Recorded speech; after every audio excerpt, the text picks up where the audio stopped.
ಹೊಸ ಸರ್ಕಾರಕ್ಕೆ ಹೊಸ ಕನಸುಗಳಿರುತ್ತವೆ. ಆದರೆ ಜನರ ಸಮಸ್ಯೆಗಳು ಹಾಗೆಯೇ ಇರುತ್ತವೆ. ಹಾಗಂತ ಯಾರು ಬಂದರೂ ಅಷ್ಟೇ, ರಾಮರಾಜ್ಯ ಬಂದರೆ ರಾಗಿ ಬೀಸು ತಪ್ಪುತ್ತಾ ಅಂತ ಕೂತ್ಕೊಂಡ್ರೆ ಎಲ್ಲರೂ ಹಾಗೆ ಇರ್ತಾರೆ. ಸಮಸ್ಯೆಗಳಿಗೆ ಪರಿಹಾರ ಸಿಕ್ಕೋದೇ ಇಲ್ಲ. ಪ್ರಯತ್ನ ಮಾಡ್ತಾನೆ ಇರಬೇಕು. ಅಂತ ಪ್ರಾಮಾಣಿಕ ಪ್ರಯತ್ನಗಳಿಂದಾಗಿ ಗಮನ ಸೆಳೆದಿರೋ ನಮ್ಮ ಬೆಂಗಳೂರು ಪ್ರತಿಷ್ಠಾನ ಈ ಬಾರಿ ಇನ್ನೊಂದು ಹೊಸ ಸಾಹಸಕ್ಕೆ ಕೈ ಹಾಕಿದೆ. ಇದುವೇ ಈ ಹೊತ್ತಿನ ವಿಶೇಷ, ನಮ್ಮ ಬೆಂಗಳೂರು ಪರಿಹಾರ.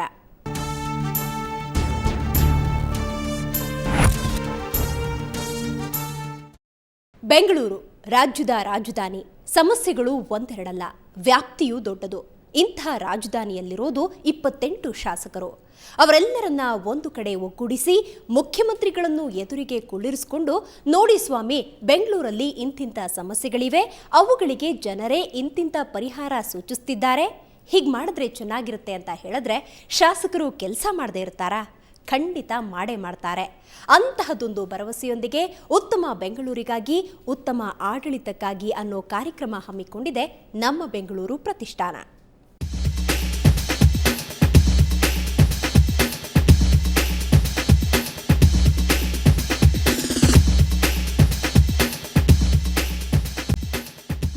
ಒಂದು ಸಣ್ಣ ಮಳೆ ಬಂದರೆ ಬೆಂಗಳೂರು ತತ್ತರಿಸಿ ಹೋಗುತ್ತೆ. ರಸ್ತೆಗಳು ಗುಂಡಿಗಳಾಗುತ್ತವೆ. ಗುಂಡಿಗಳ ಮಧ್ಯೆ ವಾಹನ ಸವಾರಿ ಮಾಡೋ ಪ್ರತಿಯೊಬ್ಬನು ಸರ್ಕಸ್ ಬಂಟನೆ. ನಲ್ಲಿ ತಿರುಗಿಸಿದ್ರೆ ನೀರ್ ಬರಲ್ಲ. ರಸ್ತೆ ರಿಪೇರಿ ಮಾಡಿ ಟಾರು ಹಾಕಿದ ಮಾರನೇ ದಿನವೇ ಚರಂಡಿ ಮಾಡೋಕೋ, ಟೆಲಿಫೋನ್ ಲೈನ್ ಹಾಕೋಕೋ ರಸ್ತೆಯನ್ನ ಅಗೆದು ಅಧ್ವಾನ ಮಾಡ್ಬಿಡ್ತಾರೆ. ಮಳೆ ಬಂದ್ರೆ ಚರಂಡಿಯ ನೀರು ಮನೆಗೆ ನುಗ್ಗುತ್ತೆ. ಜೀವ ಕಳೆದುಕೊಂಡ ಮರಗಳು ರಸ್ತೆಗೆ ಬಿದ್ದು ವಾಹನ ಸವಾರರನ್ನ ಬಲಿ ಪಡೆದುಕೊಳ್ಳುತ್ತೆ. ಹಸಿರು ಮರಗಳನ್ನ ಯಾರೋ ಕಡಿದು ಹಾಕ್ತಾರೆ. ಒಂದಾನೊಂದು ಕಾಲದಲ್ಲಿ ಕೂಲ್ ಆಗಿದ್ದ ಬೆಂಗಳೂರಿನಂತಹ ಬೆಂಗಳೂರು ಈಗ ಹಾಟ್ ಸಿಟಿ. ಬಿಸಿಲು ಬಂದ್ರೆ ನಿಲ್ಲೋಕಾಗಲ್ಲ. ಸರ್ಕಾರಿ ಆಸ್ಪತ್ರೆಗಳಲ್ಲಿ ವೈದ್ಯರಿದ್ರೆ ಔಷಧಿ ಇಲ್ಲ, ಔಷಧಿ ಇದ್ರೆ ವೈದ್ಯರೇ ಇಲ್ಲ. ಆಸ್ಪತ್ರೆಗಳಲ್ಲಿ ಬಡ ರೋಗಿಗಳನ್ನ ಸೇರಿಸೋಕೆ ಪರದಾಡುವಂತಹ ಪರಿಸ್ಥಿತಿ ಇದೆ. ಕೊಲೆ, ಸುಲಿಗೆ, ಅತ್ಯಾಚಾರಗಳು ಹೆಚ್ಚಾಗ್ತಿವೆ. ಭ್ರಷ್ಟಾಚಾರ ಮಿತಿ ಮೀರ್ತಿದೆ. ಇದಕ್ಕೆಲ್ಲ ಒಂದೇ ಒಂದು ಪರಿಹಾರ ಇಲ್ಲವಾ? ಇಂತಹ ಪ್ರಶ್ನೆಗಳನ್ನ ಹಾಕಿಕೊಂಡು ಕೊರಗುವ ಮಂದಿಗೆ ಒಂದು ಪರಿಹಾರ ಹುಡುಕಲು ಮುಂದಾಗಿದೆ ನಮ್ಮ ಬೆಂಗಳೂರು ಪ್ರತಿಷ್ಠಾನ. ಕಳೆದ ಹಲವಾರು ವರ್ಷದಿಂದ ಬೆಂಗಳೂರು ನಗರ ನಿರ್ವಹಣೆ ಹಾಗೂ ಅಭಿವೃದ್ಧಿಗೆ ಸಂಬಂಧಿಸಿದಂತೆ ಸಾರ್ವಜನಿಕರ ಸಮಸ್ಯೆಗಳಿಗೆ ಸ್ಪಂದಿಸುತ್ತಾ ಸೂಕ್ತ ಮಾರ್ಗದರ್ಶನ ನೀಡುತ್ತಾ ಬಂದಿರೋ ನಮ್ಮ ಬೆಂಗಳೂರು ಪ್ರತಿಷ್ಠಾನ ಈಗ ಮತ್ತೊಂದು ನೂತನ ಕಾರ್ಯಕ್ರಮವನ್ನ ಹಮ್ಮಿಕೊಂಡಿದೆ. ಕಾರ್ಯಕ್ರಮದಲ್ಲಿ ರಾಜ್ಯದ ಮುಖ್ಯಮಂತ್ರಿ ಇರ್ತಾರೆ. ಬೆಂಗಳೂರಿನ ಸಮಸ್ತ 28 ಶಾಸಕರು ಬರ್ತಾರೆ.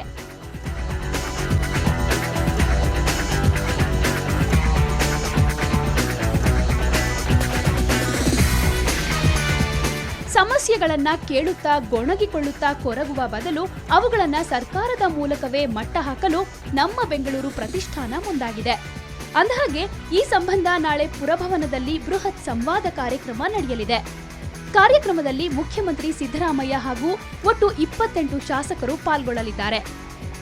ರಾಜ್ಯದಲ್ಲಿ ಹೊಸದಾಗಿ ಅಸ್ತಿತ್ವಕ್ಕೆ ಬಂದಿರುವ ಕಾಂಗ್ರೆಸ್ ಸರ್ಕಾರದ ಶಾಸಕರು ಹಾಗೂ ಸಚಿವರುಗಳಿಗೆ ಪ್ರತಿಷ್ಠಾನದ ಯೋಜನೆಗಳನ್ನು ಪರಿಚಯಿಸೋದು ಕಾರ್ಯಕ್ರಮದ ಮುಖ್ಯ ಉದ್ದೇಶ ಅಂತಾರೆ ಪ್ರತಿಷ್ಠಾನದ ನಿರ್ದೇಶಕಿ ಪಿ ಮಹಾಲಕ್ಷ್ಮಿ.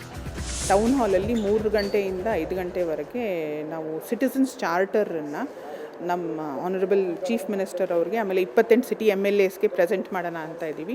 ಇದು ಸಿಟಿಸನ್ಸ್ ಚಾರ್ಟರನ್ನು ನಾವು ಏನು ಮಾಡಿದ್ದೀವಿ ಅಂದರೆ, ಇದು ಆ ರೆಸಿಡೆಂಟ್ ವೆಲ್ಫೇರ್ ಅಸೋಸಿಯೇಷನ್ಸು ಬೆಂಗಳೂರಲ್ಲಿ ಏನೇನಿದೆಯೋ ಅಕ್ರಾಸ್ ದ ಸಿಟಿ ನಮ್ಮ ಬೆಂಗಳೂರು ಫೌಂಡೇಶನ್ನು ರೀಚ್ ಔಟ್ ಮಾಡಿ ನಾವೆಲ್ಲ view come under this platform. ಈಗ NBF RWA ಪ್ಲ್ಯಾಟ್ಫಾರ್ಮ್ ಅಂತ ಏನಂತ ಇದ್ದೀವಿ, ಅದನ್ನು ಮಾಡಿಬಿಟ್ಟು ಇದು ಚಾರ್ಟರನ್ನು ನಾವು ತಯಾರು ಮಾಡಿ ಈಗ ನಾವು ಅದನ್ನು ಪ್ರೆಸೆಂಟ್ ಮಾಡೋಣ ಅಂತ ಇದ್ದೀವಿ. ಗವರ್ನ್ ರೈಟ್, ಗವರ್ನ್ ರೆಸ್ಪಾನ್ಸಿಬಿಲಿಟಿ ಅಂದ್ರೆ ಉತ್ತಮ ಜವಾಬ್ದಾರಿಯುತ ಆಡಳಿತಕ್ಕಾಗಿ. ಇದರಲ್ಲಿ ಉತ್ತಮ ಬೆಂಗಳೂರಿಗಾಗಿ ನಾಗರಿಕರ ಪ್ರಣಾಳಿಕೆಯನ್ನು ಪ್ರತಿಷ್ಠಾನ ಮಂಡಿಸಲಿದೆ. ಬೆಂಗಳೂರಿನಲ್ಲಿ ಸಾರ್ವಜನಿಕರು ಎದುರಿಸುತ್ತಿರುವ ಸಮಸ್ಯೆಗಳು, ನಗರದ ಅಭಿವೃದ್ಧಿಗೆ ತೆಗೆದುಕೊಳ್ಳಬೇಕಾಗಿರುವ ಕ್ರಮಗಳ ಪಟ್ಟಿಯನ್ನ ಶಾಸಕರು ಮುಖ್ಯಮಂತ್ರಿಗಳ ಮುಂದಿಡಲಿದೆ. ರಸ್ತೆ ಮತ್ತು ಸಾರಿಗೆ ಸೌಕರ್ಯಗಳ ಸಮಸ್ಯೆ, ನಗರವನ್ನ ಬಾಧಿಸುತ್ತಿರುವ ನೀರಿನ ಬವಣೆ, ರಸ್ತೆ ಮತ್ತು ಟ್ರಾಫಿಕ್ ಸಮಸ್ಯೆಗಳು ಮತ್ತು ಅವುಗಳ ನಿವಾರಣೆಗೆ ಸರ್ಕಾರ ತೆಗೆದುಕೊಳ್ಳಬಹುದಾದ ಕ್ರಮಗಳ ಪಟ್ಟಿಯನ್ನ ಜನಪ್ರತಿನಿಧಿಗಳಿಗೆ ನೀಡುವುದು ಸಂವಾದದ ಉದ್ದೇಶ. ಈ ಸಂವಾದದಲ್ಲಿ 300ಕ್ಕೂ ಹೆಚ್ಚು ನಾಗರಿಕ ಸಂಘಗಳು ಭಾಗಿಯಾಗಲಿವೆ. ನಮ್ಮ ಸಮಸ್ಯೆಗಳನ್ನು ಒಂದು ಓಪನ್ ಪ್ಲಾಟ್ಫಾರ್ಮಲ್ಲಿ ಹೇಳಿಕೊಂಡು ಅವರಿಂದ ನಾವು ಅವ್ರು ನಮ್ಮಿಂದ ಏನು ಅಪೇಕ್ಷಿಸ್ತಿದ್ದಾರೆ, ನಾವು ಅವರಿಂದ ಏನು ಅಪೇಕ್ಷಿಸ್ತಿದ್ದೀವಿ, ಅದೊಂದು ಸುಂದರವಾದ. ಯಾಕಂದರೆ ವೈಯಕ್ತಿಕವಾಗಿ ನಾವು ಹೋಗಿ ಒಬ್ರಿಗೊಬ್ಬರು ಭೇಟಿಯಾಗಿ ಮಾತಾಡಲಿಕ್ಕೆ ಸಾಧ್ಯವಾಗಲ್ಲ. ಅದರಿಂದ ಇದೊಂದು ಒಳ್ಳೆ ಪ್ಲ್ಯಾಟ್ಫಾರ್ಮ್ ನಮ್ಮ ಬೆಂಗಳೂರು ಫೌಂಡೇಶನ್ ಅವರು ಮಾಡಿಕೊಟ್ಟಂಥ ಒಂದು ಸಂದರ್ಭದಲ್ಲಿ ನಾವೆಲ್ಲ RWS ಅವರೆಲ್ಲ ಒಗ್ಗೂಡಿ ಇದನ್ನು ಮಾಡಬೇಕು ಅನ್ನೋದೊಂದು ತುಂಬ ಸುಂದರವಾದ ಒಂದು ಕಾನ್ಸೆಪ್ಟ್ನ ಅಡಾಪ್ಟ್ ಮಾಡ್ಕೊಂಡಿದ್ದಾರೆ. ಭಾಳ ಖುಷಿ ಆಗುತ್ತೆ.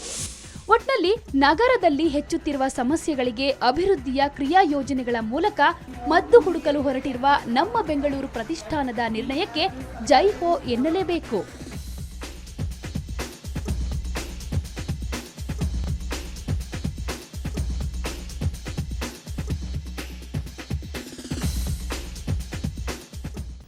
ಹಾಗಾದ್ರೆ ಬೆಂಗಳೂರಿನ ಜನ ಏನೇನೆಲ್ಲ ಸಮಸ್ಯೆಗಳನ್ನ ಗುರುತಿಸಿದ್ದಾರೆ? ಸರ್ಕಾರ ಏನೇನ್ ಮಾಡಿದ್ರೆ ಸಮಸ್ಯೆಗಳಿಗೊಂದು ಪರಿಹಾರ ಸಿಕ್ಕತ್ತೆ? ಜನರೇ ಒಂದು ಸುಂದರ ಯೋಜನೆ ಸಿದ್ಧಪಡಿಸಿಕೊಟ್ಟಿದ್ದಾರೆ. ನೋಡ್ತಾ ಇದ್ರೆ ಅದ್ಭುತ ಅನ್ಸತ್ತೆ. ಅಲ್ಲಿ ಕೇವಲ ಗೊಣಗಾಟಗಳು ಇರುವುದಿಲ್ಲ. ಮನಸ್ಸು ಮಾಡಿಬಿಟ್ರೆ ನಿಜಕ್ಕೂ ಸಾಧ್ಯ ಅನ್ನುವಂತಹ ಪಕ್ಕಾ ಪ್ಲಾನ್ಗಳು. ಆ ಪ್ಲಾನ್ಗಳು ಜಾರಿಗೆ ಬಂದ್ರೆ ನಿಜಕ್ಕೂ ಬೆಂಗಳೂರನ್ನ ಕಾಡ್ತಿರೋ ನೂರಾರು ಸಮಸ್ಯೆಗಳಿಗೆ ಪರಿಹಾರ ಸಿಕ್ಕತ್ತೆ.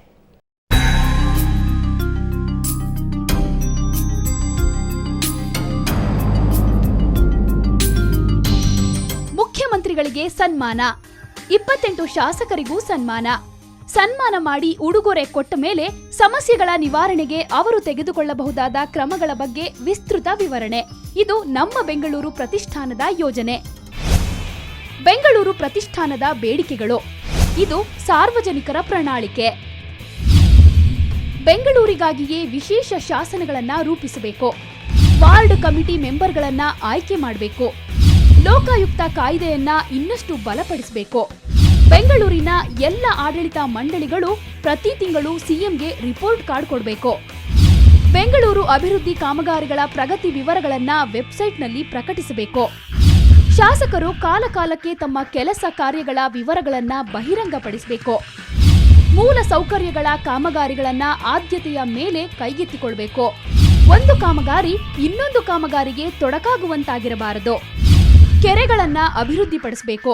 ಪೋಲಾಗುತ್ತಿರುವ ನೀರನ್ನ ರಕ್ಷಿಸಬೇಕು.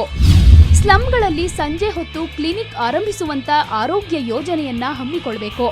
ಬೆಂಗಳೂರಿನ 4 ದಿಕ್ಕುಗಳನ್ನ ಸಂಪರ್ಕಿಸುವಂತೆ ಮೇಲ್ಸೇತುವೆಗಳ ನಿರ್ಮಾಣವಾಗಬೇಕು. ಫುಟ್ಪಾತ್ಗಳನ್ನ ಅಭಿವೃದ್ಧಿಪಡಿಸಬೇಕು. ಅಗಲವಾದ ಫುಟ್ಪಾತ್ಗಳನ್ನ ಮಾಡಬೇಕು. ರಕ್ಷಣೆ ವಿಚಾರಕ್ಕೆ ಸಂಬಂಧಪಟ್ಟಂತೆ ಕ್ಷಿಪ್ರ ಕ್ರಿಯಾಪಡೆಗಳನ್ನ ರಚಿಸಬೇಕು. ಸೂಕ್ಷ್ಮ ಪ್ರದೇಶಗಳಲ್ಲಿ ಸಿಸಿಟಿವಿ ಅಳವಡಿಸುವ ಮೂಲಕ ಭದ್ರತಾ ಕ್ರಮಗಳನ್ನ ಬಿಗಿಗೊಳಿಸಬೇಕು. ಸ್ಲಂಗಳನ್ನ ನಿವಾರಿಸಲು ಕಡಿಮೆ ವೆಚ್ಚದಲ್ಲಿ ಮನೆ ನಿರ್ಮಿಸುವ ಯೋಜನೆಯನ್ನ ರೂಪಿಸಬೇಕು. ಇದು ಕೇವಲ ಬೆಂಗಳೂರು ಪ್ರತಿಷ್ಠಾನದ ಬೇಡಿಕೆಗಳ ಸ್ಯಾಂಪಲ್ ಅಷ್ಟೇ. ಇಂತಹ ಇನ್ನೂ ನೂರಾರು ಯೋಜನೆಗಳಿವೆ. ಅವುಗಳನ್ನ ಜನಪ್ರತಿನಿಧಿಗಳ ಮುಂದಿಟ್ಟು ಅವರು ತೆಗೆದುಕೊಳ್ಳಬೇಕಾದ ಕ್ರಮಗಳ ಬಗ್ಗೆ ತಿಳಿಸಿ ಹೇಳುವುದಷ್ಟೇ ಪ್ರತಿಷ್ಠಾನದ ಉದ್ದೇಶ. ನಮ್ಮ ಬೆಂಗಳೂರು ಪ್ರತಿಷ್ಠಾನದ ನಿರ್ದೇಶಕಿ ಮಹಾಲಕ್ಷ್ಮಿ ಸೇರಿದಂತೆ ಮಲ್ಲೇಶ್ವರಂ ಸ್ವಾಭಿಮಾನ ಸಂಸ್ಥೆಯ ಅಧ್ಯಕ್ಷ ಆನಂದ್ ಶಿರೂರ್ ಹಾಗೂ ಇನ್ನಿತರ ಸಂಘಟನೆ ಕಾರ್ಯಕರ್ತರು ಇದರಲ್ಲಿ ಪಾಲ್ಗೊಂಡಿದ್ದಾರೆ. Each RWA has got its own limited problems.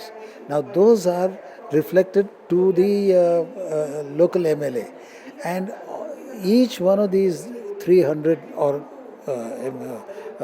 RWAs will give their ideas to their elected representatives and come to a conclusion as to what are the major common issues which affect all the citizens of Bangalore.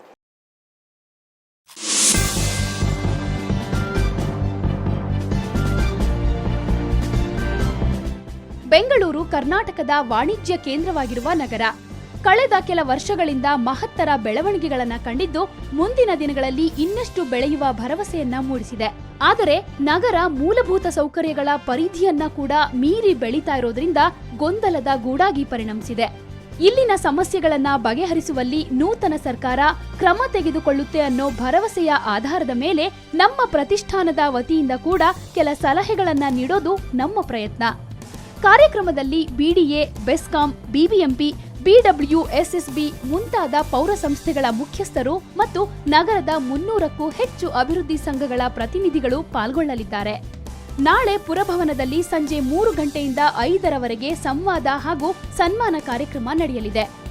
ಪ್ರತಿ ನಗರದಿಂದ ಒಬ್ಬೊಬ್ಬ ಪ್ರತಿನಿಧಿ ತಮ್ಮ ಪ್ರದೇಶದ ಸಮಸ್ಯೆಯನ್ನ ಮಂಡಿಸಲಿದ್ದಾರೆ. ಒಟ್ನಲ್ಲಿ ಜನರ ಸಮಸ್ಯೆಗಳಿಗೆ ಸರ್ಕಾರ ಉತ್ತಮ ಪ್ರತಿಕ್ರಿಯೆ ನೀಡಲಿ ಅನ್ನೋದು ನಮ್ಮ ಆಶಯ. ಬೆಂಗಳೂರಿನಿಂದ ಕ್ಯಾಮರಾ ಪರ್ಸನ್ ಮಹೇಶ್ ಜೊತೆ ಮಮತಾ ಮಾರ್ಧಾಳ, ಸುವರ್ಣ ನ್ಯೂಸ್.